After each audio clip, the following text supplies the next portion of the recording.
Love, that very word, how much does it capture? Everybody needs love, and yet we find it so elusive. To find healthy love, nurturing love, it lies at the heart and foundation of all of life. Like water to a flower, love is to the human spirit. What would life be without love? Can a child grow up healthy without love? And even with the love that we get, is it a functional love or a dysfunctional one? Is love selfish or selfless? Books upon books, poems, songs. How many things have been created in the name of love, in the search for love? And yet, it's still something we're all looking for.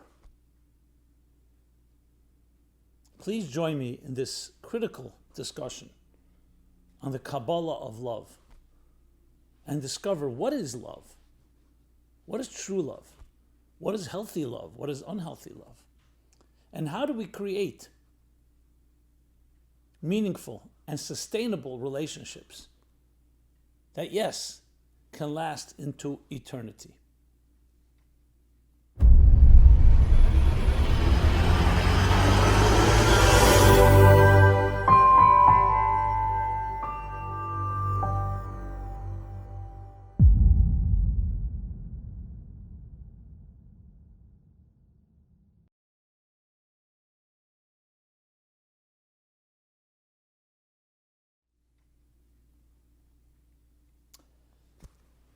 Hi, this is Simon Jacobson, and we will be speaking about the Kabbalah of Love.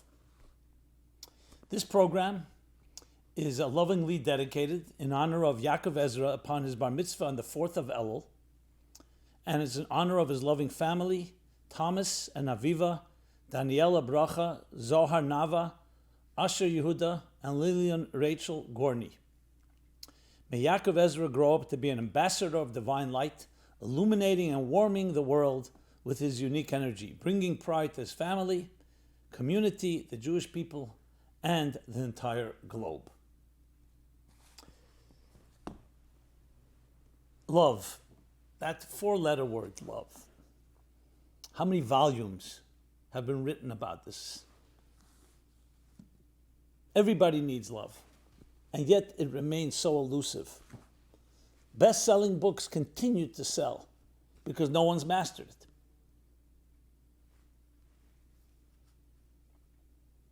What would the world look like without love? Can a human being survive?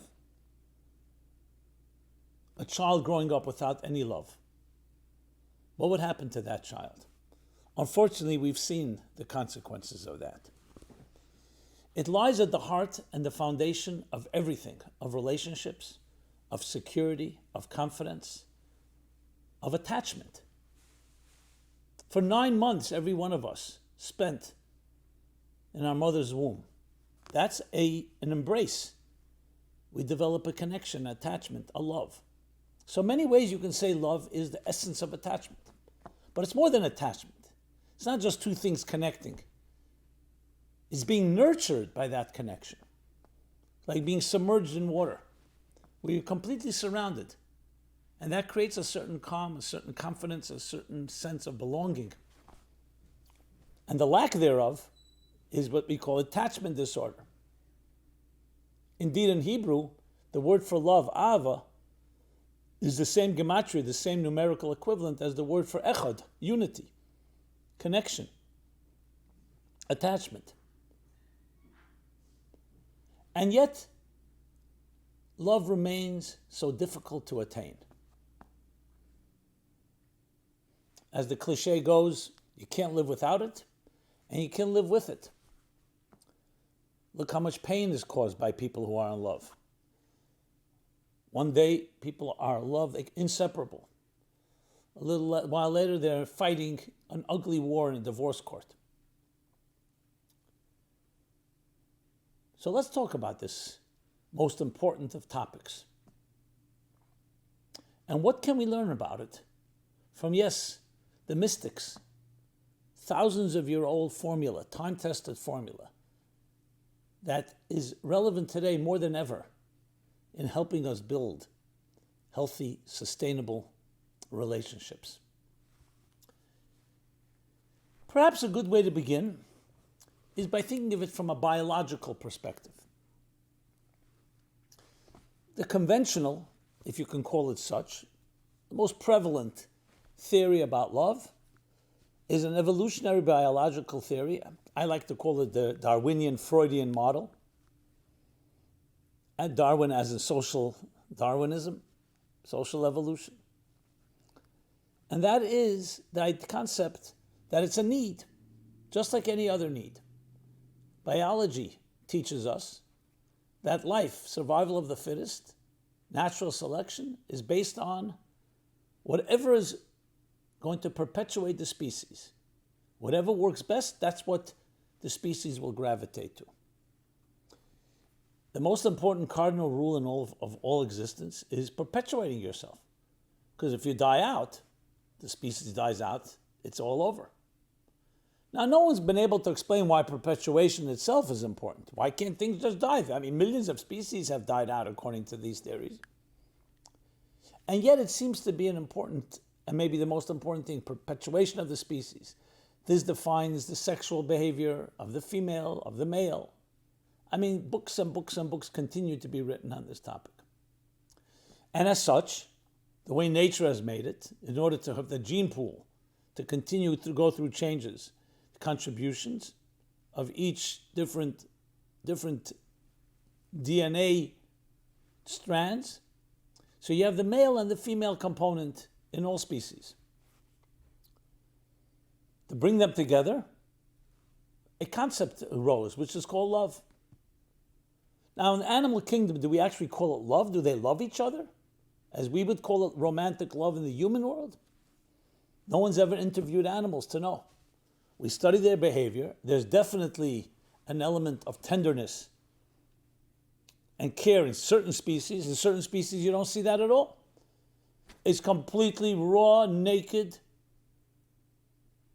breeding in order to bring the next generation into the world. And you don't find anything that we would call loving. But you do find certain species a lot of love and care for each other and also, of course, for their offspring. Everyone knows the March of the Penguins, how the penguins will march miles and miles, and how they'll sacrifice themselves to bear a child, to watch the egg and protect it till it hatches in the freezing cold, and you see it all, and you see their connection they have with each other, and it reminds us of some of the romantic dreams and aspirations that humans have. But it's not that way with all species. Let's be very straight about that. So the argument would be that certain species have evolved because that's part of also to create the best offspring. Would be good if the parents get along with each other or even love each other to some extent. But there are many species where they just breed, they never see each other again. And they will actually find other partners because that's best for the perpetuation of the species. So in that sense, love is simply an accessory. Someone may not even call it love. Read Schopenhauer on this, and it's quite chilling. That's just a biological trick to bring a male and female together, so there's an attraction. But the attraction is only a trick of nature because you need them to breed. Nothing very romantic about that. From that perspective, if you drive the point home, then human love, a lot of it, most of it, courtship and romance, is just an illusion. Some would even say a mutation, a mistake. It went too far. The whole point is perpetuating the species, so just get two people together, male and female, whatever works. Why do we need to have all this prelude? And go out on a date, let's go to a bar, let's go to a show, let's go to this, let's go to that. Courtship, dating, warming up to each other. Do the act as animals do it and move on. Seems much more efficient. And yet many human beings will be very disturbed by that prospect. What do you mean?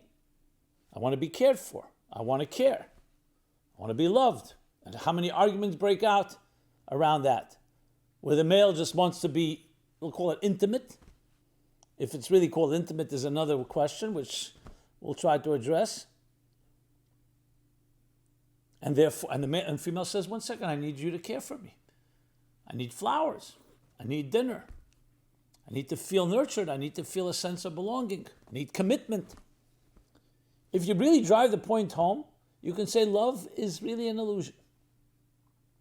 Now, I know most people would be repulsed and disturbed, as I said, by that idea. So what's the counter version? So the way the Bible, the Torah, and specifically the Kabbalah mysticism teaches is very, very different. The attraction of the genders is not based on breeding. It's not based on a biological need to perpetuate species. It's not based on survival of the fittest or natural selection or whatever it takes to make myself continue, my genes to perpetuate. But rather, it's based on a fundamental concept called connection, unity. The way the Bible puts it is, God said, I will create a human being in my image, in the divine image, a transcendent divine entity.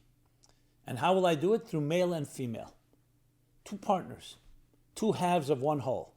And indeed, the first creature was an androgynous one. Separated them to male and female, and that's why they're drawn to each other. So it's really about connecting to something greater than the sum of the parts. It is about attachment and connection. Think of it that way. If love is simply about breeding and bringing life into this world, then you can say, you know what? Attachment is not that important. But we know today, psychologically, we all know how attachment is important. When children are ripped away from their parents, God forbid, young age, the studies have been done, adopted children, children who lost parents, who never met their mother. It has dramatic effect, much more than we ever could have imagined. You'd think a child is passive, almost inanimate, has no feelings, a little newborn child. What would it know? But it does know. Just as it knows that for 9 months its psyche was saturated with the connection that it had through the umbilical cord with its mother, but more than the umbilical cord, being completely submerged in the embryonic fluids, feeding, drinking, breathing what the child's mother is eating, breathing, and drinking. And more than that, it's part of the mother's being. The mother's attitudes. Psyche shapes that child. And that's not for a day, it's for 9 months. And the connection continues when we're born. Even after the umbilical cord physically is severed, there's still the connection. Besides the physical dependency, there's the emotional dependency. And today, more and more is being discovered how those early stages of life will shape the child forever. Our very self-confidence is built on that connection. Think of a bird without a nest. What would it do to the bird? A human being born in a homeless situation. You never have the confidence, the security. Look at what happens when children are taken away from their homes, or even with their families, move. It has deep impact. Sometimes it needs to be done, but it shouldn't be minimized. That children are simply resilient, they'll figure it out. That's an adult excuse of trying to minimize the effects of their behavior. Divorce is not so bad. No, for a child, they want to know their father's coming home, their mother's coming home, what bed I'm sleeping in. These things shape coordinates that become the constants in our lives that we know we can depend on. When those constants are shaken up, it's like a building without a foundation or a wavering foundation. What do you think will happen? After a while, you stop relying. You feel I don't have security. And you start developing all kinds of mechanisms to compensate for that. And when you get older, you're going to have trust issues and love issues and commitment issues. It's natural. It's normal. Because you haven't given me, I did not receive something that was constant in my life. So love, in that sense, is not just about pleasure. It's not just about sexuality. Not even just about intimacy. It is intimacy. But I mean intimacy, not the act of intimacy, it's the life of intimacy. What is intimacy? It's much more than an act. Intimacy is a state of being. Yes, you feel you belong. You feel that you're wanted. You feel that you're loved. You feel that you deserve love. And the foundations of your life do not waver and shake. And if parents ever do need to move, they have to think about it very much, whether it's worth it. And if they do, how do they compensate to make sure that the children feel secure? We don't understand child psychology well. As best as we have observed, and there are experts, no doubt, people who really understand children, but still we're not a child. So it's hard to put ourselves in the shoes of a child, but for a child, you wonder, why would a child not leave a home that's abusive, destructive, dysfunctional? Open the door and leave. Because a child doesn't have a world to go to. Where is it going to? For a child, walking over the threshold of the door of this home, it's like walking over the face of the earth. Out there, a hostile world, I don't know anyone.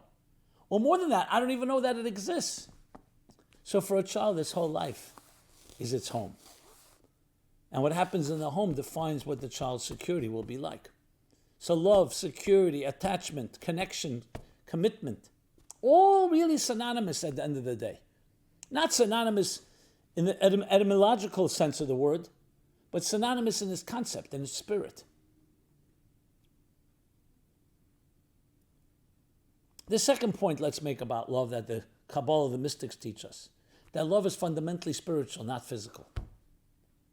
In the words of the Tanya, that true love is only possible when spirit dominates over matter. When what's primary is the sublime, not the tangible, not the material. Materialism divides, essentially, spirituality unites. I'm sitting in my chair, you're sitting in your chair. For me to give up my space, for me to allow you into my space, I need to give up my space. I share a piece of food with you, I have less food. That's the way it is in the material world of time and space. In spirituality, you and I could be sitting in two separate chairs, but we're connected as one, we care about each other. That transcends time and space. So love really is the transcendence of the material. Love equals transcendence. It's something that we're not taught. Some of us may instinctively know it. Some of us learn it from the process of elimination. Some of us learn it by example. When you see loving parents, what you're seeing is transcendence. They're transcending themselves for the other. This doesn't mean that their needs are not met. It means that love does not begin and end with your needs. It's the soul of love. Two bodies, two corpses, sorry for sounding morbid, can't love each other. Two souls love each other. And then they enter into a vehicle called the bodies, and the attachment continues and manifests also in a physical form. You hug someone that you love, you kiss someone that you love. The love doesn't begin with a hug. The love begins with that we connect on a soulful level. And therefore now I want to hug you, because I want to also manifest it in a physical way. We're spiritual beings on a physical journey, not physical beings on a spiritual journey. And love is the manifestation of that transcendent connection. The next thing about love, it's a journey. It's a spiritual journey. It's not just you reach love and that's it. To put it in different words, love is not a verb but a noun. Yes, love can be a verb, but its fundamental nature that it's a state of being. And that state of being is constantly going through a journey. Is the journey of souls intersecting, of souls connecting. Is the journey from fragmentation to unity, from being splintered to being attached and connected. When you add these elements into the picture, or actually replace the ones that you had in your mind about love with these concepts, you get a whole different reality. So I would submit that one of the reasons we fail so much at love, or it's so elusive, is not because we're not capable, because we haven't been taught what is it? What is it that you're aspiring for? You need to know what something is before you can say, I'm driven to get there. If you want to get to north and you decided you got to go south, you're never going to get to north. If you understand that love, the combination of everything I said before, one, that connection, unity. Two, transcendence. Three, the journey, state of being, and the journey. Then you aspire for something very differently. If love is simply to get pleasure for the moment, sexual pleasure or other forms of pleasure, or even love as in companionship. I have someone to go to a party with. I have someone to have a conversation with. Beautiful. But it can't begin and end. Or love, it's a need. I'm hungry, I'm thirsty, I need someone to validate me. I need someone to confirm. I need someone to talk to about my feelings. Then love will be, once love is determined by that, then success and failure will be determined by that litmus test, by that barometer. But if love is what I've been describing, a spiritual sense of connection, a transcendence in your life, then it changes everything. Because then success depends on achieving exactly that. Love is not begin and end with needs. It's not what I need, and when I get what I need, fine. Love is a certain element of giving more than receiving. Getting out beyond yourself. Very different than filling up yourself. And when you get beyond yourself, you become more, not less. That's the ultimate irony. So the Kabbalah of Love teaches us then what a true relationship is like. It's reciprocal. It's not about me and my needs, you and your needs. And you know what? They intersect like in a business negotiation. You give me what I want, I'll give you what you want. Like I remember asking a fellow who came to see me, and he's telling me about all his complaints about his girlfriend or his spouse. This need is not being met, that need. So I said to him, and what about what you give? He says, well, I give according to what I get. I said, did you ever hear of unconditional love?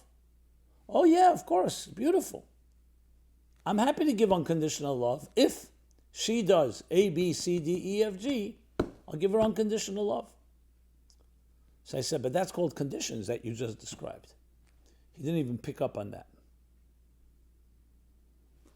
And that's based on a society, again, not at anyone's fault, what we're taught, a very biological, in the words of Richard Dawkins, selfish gene. The selfish gene, the selfish life is looking for fulfillment. And part of that fulfillment is through love. Very different approach is the selfless soul is looking for expression. The selfless soul is looking for transcendence. And transcendence can only be when you get beyond yourself. We're not talking about annihilating yourself. We're not talking about becoming a doormat. We're talking about growing to a place that's greater than yourself, climbing a mountain where something that you couldn't achieve on your own. That's what another person offers. They have a different personality, different interests. You should embrace that. Many people say, I wish I had a spouse just like me. That's called narcissism. Narcissist fell in love with his own image, with his own reflection in the water. You want more? You want you?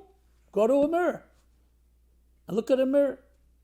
As one great rabbi said, a mirror is simply a glass with silver, coated with silver out its back. Take a pane of glass where you can see through and see other people and add money, silver, and you'll end up seeing yourself. Yes, we live in a world where you can look at yourself and you see yourself as the ultimate. Guy goes on a date, he talks about himself for 2 hours, then he turns to the girl and says, okay, enough about me. Now what do you think about me? Basically 2 stages of narcissism. First I talk about myself, now I want to hear what you have to say about me. Did you consider maybe there's something she or he has to say about themselves? 2 different entities coming together, more than the sum of the parts. So it's critical to talk about this because many of us have not gotten this in school or in our education systems or the role modeling that we've had around us. So we're left with default. We're left, what do we pick it up? In the media, which altogether is an illusion. In Hollywood, in novels. Some of it is beautiful, beautiful illusions, but they're not based on reality. They're not based on the attachments and commitments that are necessary. A real story would be told of how a child from its youngest age, even in its mother's womb, begins with connection and attachment, and then gets separated. And the separation continues to accelerate or decelerate. to the point that the child loses its sense of self, its own dignity, the need to feel that I matter, and then is seeking to reconnect. The story of so many people's lives. Seeking to reattach. And if the attachments are not healthy ones, or attachments that come around are not healthy ones, what happens? We attach to unhealthy behaviors or substances. Because we're craving attachment, we're craving love. We're actually craving transcendence. I've talked to many young men and women, or not so young men and women, who were addicted to all kinds of stuff. Some horrible stuff. Drugs, alcohol, heavy drugs, dangerous ones, sex addictions, gambling addictions, other addictions as well. When you talk to someone in that state, especially when they're driven, it sounds like love. They're in love with it. It's irrational. It's passionate. Nothing can stop you. Sick, like love sickness, it's called, where you will driven all the way. The only thing is the object of the desire, the object of the addiction, of the temptation, is a destructive one. It's controlling you instead of you controlling it. But it's clearly an act of love. I remember one scene goes back when I was a teenager. So I had a classmate, wonderful person, sensitive, beautiful, beautiful soul. I love talking to him. He's wise, but sensitive. Unfortunately, he fell on bad times. He lost his father, or he'd never known his father, if I recall correctly. I knew his mother, but I remember his father. And he was always somewhat listless, a little lost at sea. And then he got himself into trouble. He started, I remember, gambling. He invited me once to come play poker. I didn't want to go. He started with some drugs, pot, other things. And we remained friendly. But then I remember once meeting him, years later. His eyes were hollow. It was not the person. It was like the person I knew without a soul. Can't say without a soul, but the soul was quite concealed. It was quite dark. He was almost unable to look at me. Because we knew each other in much purer times before innocence was lost. I remember I asked him, "How are you?" He couldn't really talk. Later I found out from someone he was living in a basement somewhere, and barely, that he had just taken some, he was a heroin addict.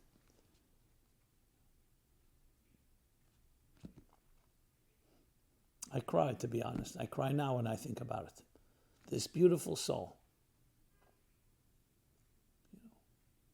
taking rubber bands, tightening his arm to find a vein, after all the veins were already used up, so to speak. That rush, the need for that rush. And when you see it, when you experience it, you see an act of love. However, it's a love completely lost, completely misplaced, completely misdirected. But it's an act of love. Can we channel that passion towards something healthy? Not easy, because once you're addicted, the object, even though it's only the object of the addiction, it's only the object of the desire, but the object becomes so much you feel indispensable to you. How do you separate the object from the love and direct the love to something healthy? It's also in a way easier, as dangerous as it may be. You don't have to deal with another person. You don't have to have a conversation. You don't have to be invulnerable. You can numb that inner part of your pain, and you'll release it through one form of addiction or another. Take sexual addiction. Very similar. They're all acts of love, but misplaced love. The love is going in the wrong place. What I would like to say to you, and to each of us, is that you can reclaim the love you deserve. But it takes work, but more than work, it takes awareness. You have to begin with that awareness that it's capable, you're capable of it. It's possible. We are now in a month of love. It's actually called the month of love. This in Hebrew month of Elul, the sign is Virgo, Psula. It's about love. There's an acronym for this month. It's called I am to my beloved to me. Pasturing, grazing among the roses. Think of those words. I am to my beloved and my beloved to me. Two entities. One is not swallowing up, one is not obliterating or annihilating the other. I to my beloved to me. Two forces reciprocating, connecting, and they graze among the roses. Roses grow among thorns as well. But the thorns are there to protect the roses. And the love, interestingly, needs to be initiated. I am to my beloved. I don't wait for my beloved to me. It's not conditional. Oh, if you reach out to me, you show a gesture, I'll respond. Initiate. Think of what you're looking for in your life and find someone that can respond. Love is not just what you give, it's the greatest thing you give, who you are. But to give, you need to be very secure to be a giving person. We all know the scene in the Frisco Kid. The train robber is about to jump off. He's taken everybody's jewelry and purses and money. He's about to jump off the train and he tells everybody, remember the lesson in life. It's always better to give than to take. And with that, he jumps off. He's the one that took. Giving is a sign of security. I am secure enough to give. Those that hoard, that have difficulty giving, are those that are insecure. They think if I give, I become less. Those that give know, the more I give, the greater I become. So we're now in a special month, a special energy that allows us to access. And I say access because it's not new. It's revisiting a love that you've always had from the moment that you were conceived, from the moment you exist. Your soul is a loving entity. Souls are loving. They're transcendent in their very nature. And they're seeking transcendent partners. I remember writing, after a class, a few people had asked me, I spoke about soulmates. How do you find your soulmate? So if you're interested, go to meaningfullife.com, just write that. You'll find actually a list of signs, a checklist. How do you find your soulmate? How do you identify a soulmate? If you can't find it, just send us an email. I'll be happy to send it to you. So my dear and loving friends, love is as part and parcel of who you are, just like your lungs that breathe, and your arteries and veins that pump, the heart that pumps blood through your arteries and veins. And as any other part of your being, your mind is part of who you are. And it's the greatest part, more than oxygen, more than food and drink, more than sleep. As much as the body needs that, your soul is desperate for love, for connection, for transcendence, for soulfulness. Soul is compared to a flame. Look at a flame. Two flames come together. They melt into one. Material objects don't do that. It's something that's soulful, that two things can be absorbed into one. Yes, there are alloys and there are chemical combinations that you can make that, but they ultimately still remain separate entities. Your soul is compared to a flame, and love is a flaming, fiery love, passionate love. There's also a watery love, but that's not for now.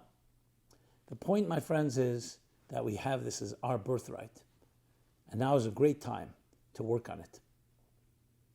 If you're familiar with my book, 60 Days, it's a journey, the love journey. Love found, love lost, and love refound and rebuilt.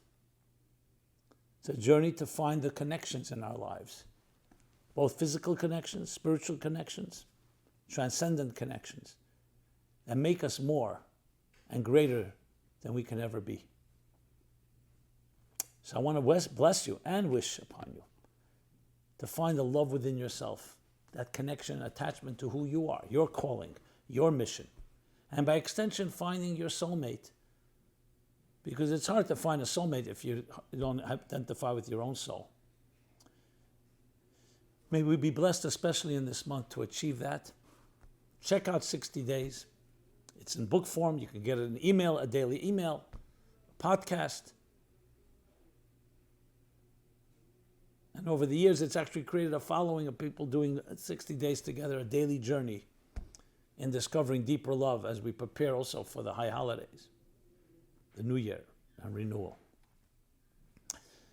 May you have a loving life, a loving week, a loving day. It begins step by step. May this be a beginning, a new way of looking at love, a new way of looking at yourself, a new way of looking at others. Not through the selfish lens of materialism and needs, but through the selfless lens of soul and transcendence. Be blessed. This has been Simon Jacobson, Meaningful Life Center. As the name suggests, that's what we do. We try to bring meaning to people's lives. Or better said, life skills that help you discover your meaning in life, your purpose. Go to meaningfullife.com, where you can find this program and many others, and a full array and menu of options that address topics from A to Z, literally, in different formats. And I'd love to hear from you. Please send suggestions, thoughts, comments, questions, critique. And above all, please share. Loving is about sharing. Let's share with each other. Spread the light.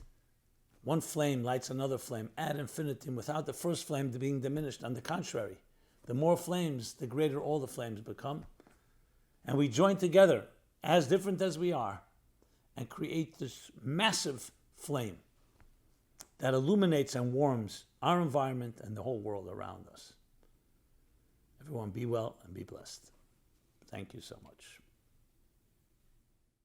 This program is brought to you by the Meaningful Life Center. Please help us continue our programs. Make even a small contribution at meaningfullife.com/donate.